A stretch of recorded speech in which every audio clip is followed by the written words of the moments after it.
the next segment. If you're watching on YouTube, go check out the full podcast platform. You can even watch the video on Spotify now. So let's get into it. Let's talk about the Baltimore Ravens roster. They did sign Mr. Fuller today. Welcome home, I guess we can actually say, which is rare, bringing in actual Baltimore guys. We've wanted a lot of them, but we finally got one. Actually bringing back a Baltimore guy that will, produce on the field. Yes. No offense, Cyrus. No offense. We also did get Tyler Beatty, so we got two of them. Even though he's not from Baltimore, he played high school football for 1 year in Baltimore. Yeah. Louisiana made the move to Memphis. Yeah. But let's talk about this roster. When we analyze it, when we look at it, the Ravens can still make some moves. If they could make one move, what is the one thing they still need to make? Now, we are going to be focusing on the roster. That means no Greg Roman, no John Harbaugh, no anybody that's outside of the roster. We're just focusing on that. What can Eric DeCosta do? I know people are like, what about the coaching roster? No. See what y'all did there. We're not going to do that. We're not Too easy. Greg Roman, you're gone. All right, let's get into the players. Yeah. Hey, that's a good one, man. I mean, because honestly, looking at this roster, I have came to accept the fact that there won't be any moves. If there is a move, it will be a veteran guy that Mike still can produce. I mean, it was just wild hearing Marcel Darius being at OTAs. Like, Marcel Darius used to be a household name. I mean, of course, he could add some depth to that interior, but I mean, I'm gonna give the Ravens spot what they want.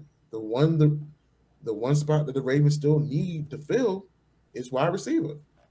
I mean, granted, yes, we do have Rashad Bateman coming back in his sophomore year. I feel like he's going to be that guy that doesn't have a sophomore slump.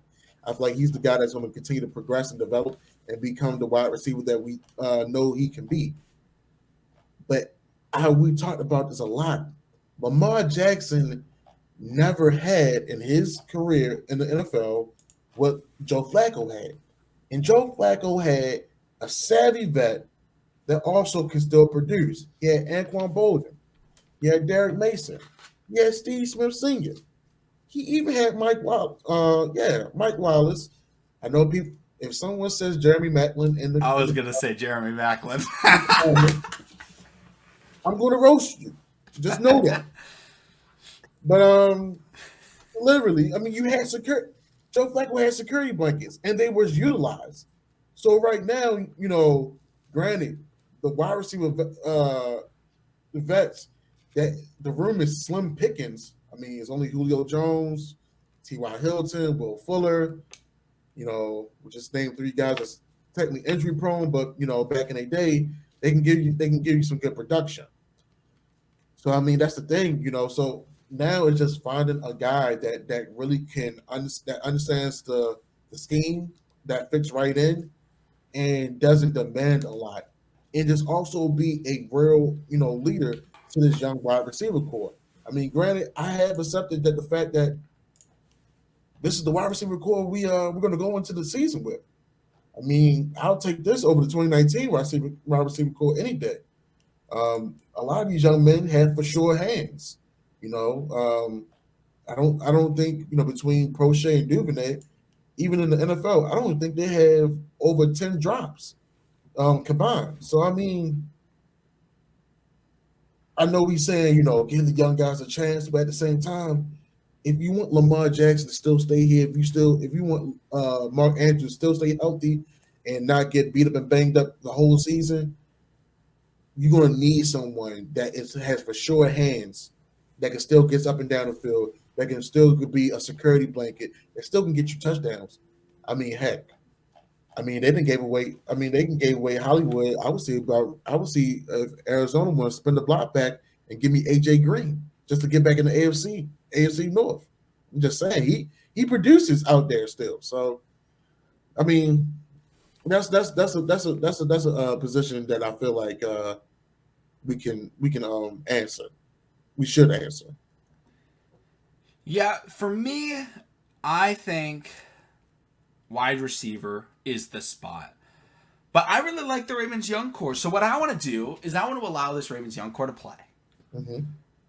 And then when we get to November, we get to December, when it starts becoming time to win, we bring him in. A 29-year-old, proven, elite Pro Bowler, all-pro, Mr. Odell Beckham Jr. Ooh, okay. Because I think a lot of people look at Odell and they're like, don't sign Odell, he won't be able to play most of the year. That could be a benefit to the Ravens because it'll give time for Bateman, Prochet, Duvernay, Wallace to all get legitimate time where the Ravens can recognize, hey, we know where we want them. Whereas if we had Odell, now having Odell from day one would be great.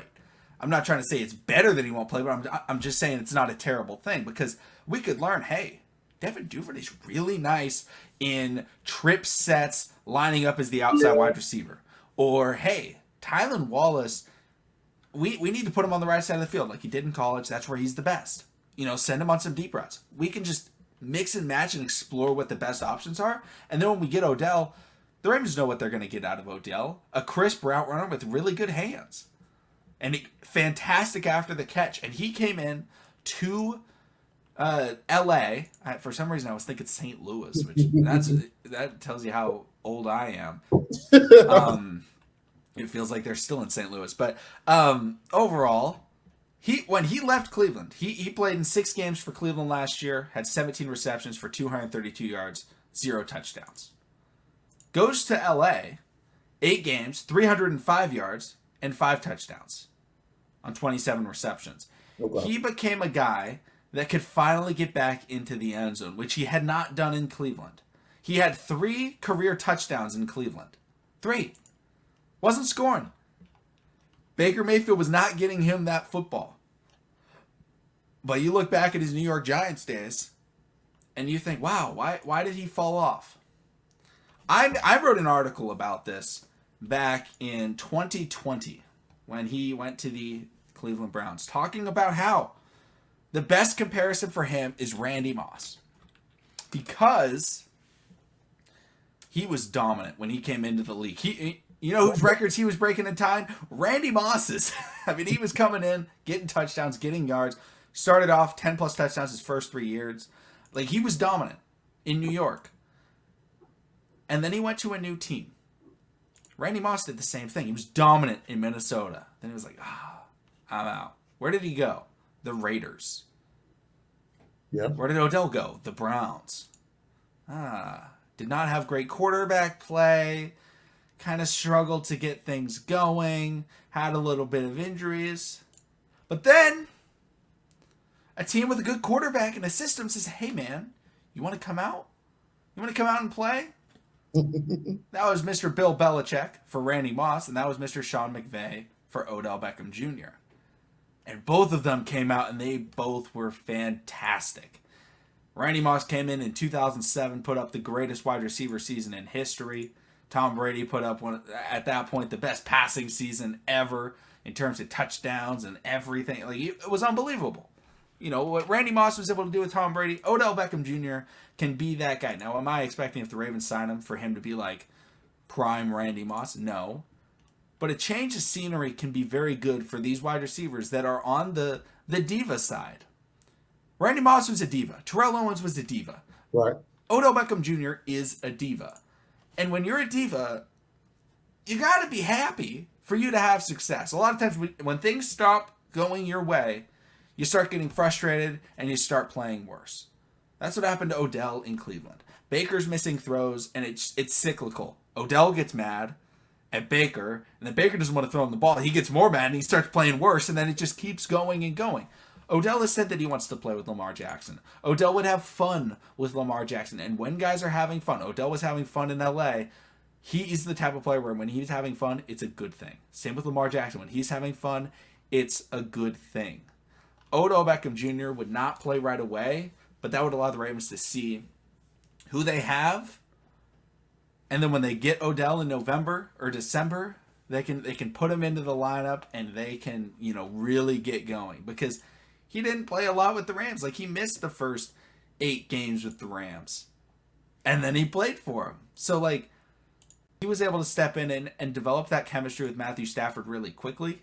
And in the playoffs, he was the best wide receiver in the playoffs. A lot of people will say Cooper Kupp. A lot of people will say Jamar Chase. Odell Beckham Jr. was the best wide receiver in the playoffs. Now, he missed the Super Bowl after the first drive or so, or the first quarter, he got injured. But he was dominant in the playoffs. I mean, he was open consistently, and Matthew Stafford was hitting him on those quick routes and everything. I want to find his playoff stats. I'm going to actually pull them up right now so I can actually go over them so I don't, goof, because NFL.com does not show playoff stats. Now I'm on Pro Football Reference. They show playoff stats. 4 games, but really 3 games. He basically played in 3 games. I'll say 3 games, 21 receptions, 288 yards, and 2 touchdowns. And 12 first down receptions. I'll take that. On an 80% catch percentage. And that's just under 100 yards a game. 1 touchdown almost every game. Like, that's very doable. And those were against good defenses. That was against, the 49ers. That was against the... I can't even remember who the Rams played in the first round. Was it the Eagles? Was it? I think it was the Eagles. I can't Okay, even remember. Let's see here. Now, of course, I can't even remember. I believe it was the Eagles. But overall, they came out and they performed very well. And he performed very well. And he surprised a lot of people. Like, people in the regular season were like, oh, yeah, Odell, he came in and he was solid. But it wasn't like, oh, Odell's back. In the playoffs, people were like, Odell is back. Like, he is running filthy routes, and they are designing plays for him. He mossed somebody, on a fade route. He was back. And that's the type of player he could be with the Ravens when he just gets his footing with Lamar Jackson, because Lamar Jackson has great touch, and he'd be able to work with him very, very well, and he could develop that type of rapport like he had with Hollywood and replace it with Odell. No, I mean, honestly, I do like that take. I'm not mad at that at all. I mean, when you think about it, getting a guy like that on the later end of the season, it would do us a lot of justice. I was like, let's take it another step further. We're about to get a young gun back, possibly in October, beginning of November. And everybody like, well, who you talking about? Who you talking about, Joshua? I'm talking about David Ojabo. And of course, I wasn't for the pick originally, but hey, he has a motor. He has great skills. He's getting his defense coordinator back, and also he's going to be playing with his high school running mate. So I mean, honestly, the playbook and everything like that, I'm not worried about that. It's just him getting to that game speed and game stamina, But once once that first snap and he's ready to go, I feel like him and Odafe Way can definitely be that surge that we need to get us into the playoffs and actually, solidify our run into the playoffs, into the Super Bowl. So I mean, I definitely understand that. So it's all about getting the right players at the right time of the season, because who really knows how this beginning of the season can start? People already saying that we're going to be smoking that Zach Wilson pack already for week 1. I'm gonna take it a step further. Prime time, that Joe Burrow pack, that Joe Shiesty pack. You feel me? And Joe ain't shiesty. Joe ain't shiesty. And they talking about we gonna smoke that Joe Shiesty pack. Week 5. I'm definitely looking forward to that game. But I mean, honestly, that the first couple of weeks can go any type of way, and who knows when we keep on getting some of our guys back, because you gotta remember, J.K. and Gus, they're not immediately going to be back. Ronnie Stanley, in my opinion, yes, they're saying he might be geared for week 1, but I feel like they're going to take it slower this time and not rush him. So